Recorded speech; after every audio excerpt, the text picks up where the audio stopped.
এই গ্রামে ছিল এক অদ্ভুত গরু, নাম ভন্দু। কেন অদ্ভুত? কারণ সে ছিল গ্রামের সবচেয়ে দুষ্টু গরু।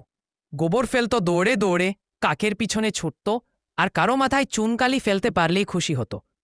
তবুও একদিন ছোট্ট ইব্রাহিমের বাবা ঈদের কোরবানির জন্য হাট থেকে ভন্দুকে কিনে আনলেন। ভন্দু বাড়ি এসেই কাণ্ড শুরু করল। ইব্রাহিম তাকে খাওয়াতে গেল। ভন্দু খাবারের বদলে ওর হাত চাটতে লাগল। ইব্রাহিম হাসতে হাসতে বলল, এই গরুটা তো পাগল। ভন্দু উত্তর দিল, হুম্বা, আমি কোনো সাধারণ গরু না, আমি ভন্দু সিংহরাজ।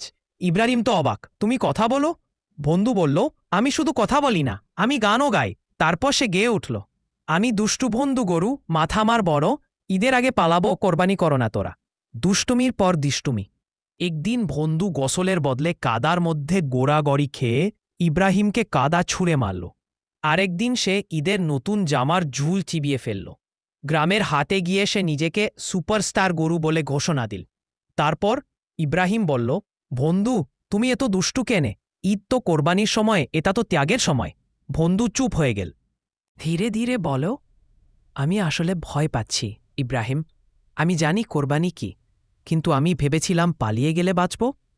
কিন্তু এখন আমি বুঝেছি, আল্লাহর জন্য ত্যাগ করাই আসল সাহস।